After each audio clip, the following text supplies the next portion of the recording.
veut pas votre argent, on veut ce que vous aimez le plus. Non, c'est impossible. Non, on peut pas Mon fils, prenez-moi! Tu n'es pas ce qu'il aime le plus. Samuel refuse. On peut en avoir d'autres enfants. C'est l'histoire d'un homme qui a cherché la richesse sans prendre conscience du prix à payer. Comment les choses se sont passées. Écoutez attentivement ce récit singulier. Le lendemain matin, Samuel et Mireille marchaient en silence. Leur fils Noah n'était pas avec eux. Ils suivaient Victor sans poser de questions. L'atmosphère était lourde. Même le vent semblait s'être arrêté. Ils arrivèrent devant un endroit isolé. Un vieux sanctuaire caché derrière des arbres épais. Des symboles étranges étaient gravés sur les murs. Mireille sentit son cœur se serrer. Quelque chose ne va pas. Ils entrèrent. À l'intérieur, un homme les attendait. Un vieil homme. Calme, immobile, le regard perçant. C'était le maître du rituel. Il ne souriait pas, il ne disait rien. Puis, lentement, il commença à murmurer des incantations.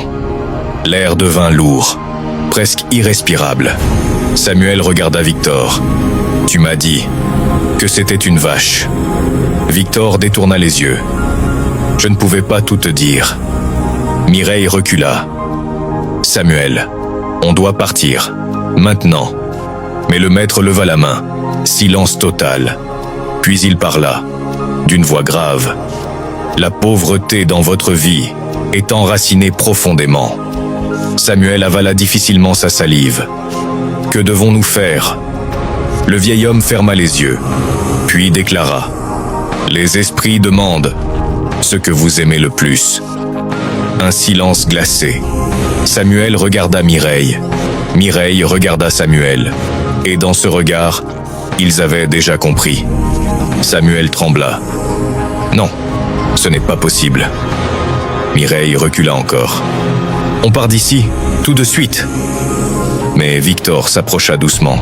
« C'est comme ça que j'ai réussi. » Mireille cria. « Tu as sacrifié qui ?» Victor baissa la tête. Silence. Le maître reprit.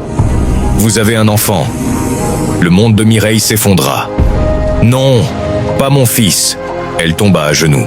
« Prenez-moi, mais laissez mon enfant. » Le maître secoua lentement la tête. « Tu n'es pas ce qu'elle aime le plus. » Samuel sentit ses jambes céder. Ses mains tremblaient. Son souffle se coupait. Mireille cria en pleurant. « Samuel, dis quelque chose. Refuse. » Mais Samuel restait silencieux. Ce silence était pire que des mots. Mireille le regarda avec horreur. « Non, ne me dis pas que tu réfléchis. » Samuel murmura, presque inaudible. « On peut avoir d'autres enfants. » Le temps s'arrêta. Mireille recula comme si elle venait de voir un étranger. « Tu n'es plus mon mari. » Et sans réfléchir, elle se leva et courut hors du sanctuaire. Samuel hésita, regarda Victor, regarda le maître, puis courut derrière elle. Mais quelque chose avait changé, pour toujours. Parce que désormais, l'idée du sacrifice était entrée dans leur vie, et elle ne partirait plus. Et toi qui écoutes cette histoire, dis-moi honnêtement, à la place de Samuel, aurais-tu refusé immédiatement ? J'attends ta réponse en commentaire. Et prépare-toi, parce que dans l'épisode 3, la manipulation va commencer, et quelqu'un va craquer.